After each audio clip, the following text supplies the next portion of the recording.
మన భారతదేశంలో ప్రేమకు నిదర్శనం అంటే అందరూ తాజ్‌మహల్ అని అంటారు. కానీ నేను మాత్రం ఈ 18 శక్తిపీఠాలు అని అంటా. ఎందుకంటే సాక్షాత్తు ఆ పరమశివుడే తన భార్య సతీదేవిపై చూపిన అనంతమైన ప్రేమకు నిదర్శనాలే ఈ శక్తిపీఠాలు. అసలు మహావిష్ణువు సుదర్శన చక్రంతో సతీదేవి శరీరాన్ని 18 ముక్కలుగా ఎందుకు చేయాల్సొచ్చింది? ఆ ముక్కలు ఎక్కడ పడ్డాయి? అవి శక్తిపీఠాలుగా ఎలా మారాయి? ఈరోజు మనం తెలుసుకోబోతున్నాం రండి. ఒకరోజు దక్ష ప్రజాపతి కుమార్తె అయిన సతీదేవి తన తండ్రి ఇష్టానికి వ్యతిరేకంగా ఆ పరమశివుడిని వివాహం చేసుకుంటుంది. దీనివల్ల దక్షుడికి శివుడు అంటే కోపం, ఈర్ష్య ఏర్పడతాయి. దక్షుడు ఒకరోజు ఒక పెద్ద యజ్ఞాన్ని తలపెట్టి దానికి అందరినీ ఆహ్వానిస్తాడు.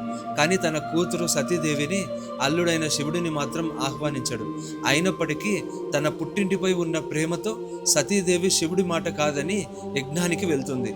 అక్కడ దక్షుడు అందరి ముందు శివుడిని ఘోరంగా అవమానిస్తాడు. తన పతికి జరిగిన అవమానాన్ని భరించలేక సతీదేవి యజ్ఞగుండంలోకి దూకి ప్రాణత్యాగం చేస్తుంది. ఈ విషయం తెలిసిన శివుడు ఆగ్రహోత్రుడై వీరభద్రుని సృష్టించి యజ్ఞాన్ని ధ్వంసం చేస్తాడు. ఆపై సతీదేవి మృతదేహాన్ని భుజంపై వేసుకొని ఆవేశంతో ప్రపంచమంతా ప్రళయ తాండవం చేస్తాడు. శివుడిని ఆగ్రహం వల్ల లోకాలు అల్లకల్లోలమవుతున్నాయి.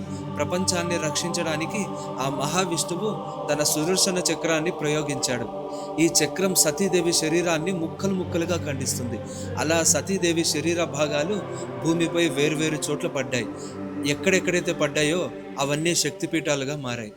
అవి ఎక్కడ పడ్డాయి అంటే శ్రీలంకలో శాంకారిదేవి గాను, కాంచీపురంలో కామాక్షి దేవి గాను, పశ్చిమ బెంగాల్లో శృంఖలాదేవి గాను, కర్ణాటకలో చాముండేశ్వరి గాను, తెలంగాణలో జోగులాంబ గాను, శ్రీశైలంలో భ్రమరాంబ గాను, కొల్హాపూర్లో మహాలక్ష్మి గాను, మహూర్లో ఏకవీరిక గాను, ఉజ్జయినిలో మహాకాళి గాను, పిఠాపురంలో పురోహూతిగా గాను, జాజ్పూర్లో గిరిజాదేవిగా గాను, ద్రాక్షారామంలో మాణిక్యాంబ గాను, గౌహతిలో కామ్యాఖ్యదేవిగా గాను, ప్రయాగలో మాధవేశ్వరిగా గాను, జ్వాలముఖిలో వైష్ణవిదేవిగా గాను, గయాలో మంగళగౌరి గాను, వారణాసిలో విశాలాక్షిగా గాను, నెక్స్ట్ కాశ్మీర్లో శారదాదేవి గాను వెలిశాయి. ఈ క్షేత్రాలు భూమిపై అత్యంత శక్తివంతమైన అయస్కాంత కేంద్రాలుగా నమ్మబడతాయి. ఇక్కడ చేసే ధ్యానం, జపం వేల రెట్ల ఫలితాన్ని ఇస్తాయని భక్తుల యొక్క విశ్వాసం. మనం శివుడి నుంచి ఏం నేర్చుకోవాలి అంటే సతీదేవి దేహం ముక్కలై పడిపోయినా శివుడు మాత్రం ఆమెను వదలలేదు. అంటే శక్తి ఎక్కడ ఉందో అక్కడ శివుడు ఉంటాడని దాని అర్థం. ప్రతి ఆలయం ముందు వీరభద్రుడుగాను శివుడు ఖచ్చితంగా ఉంటాడు.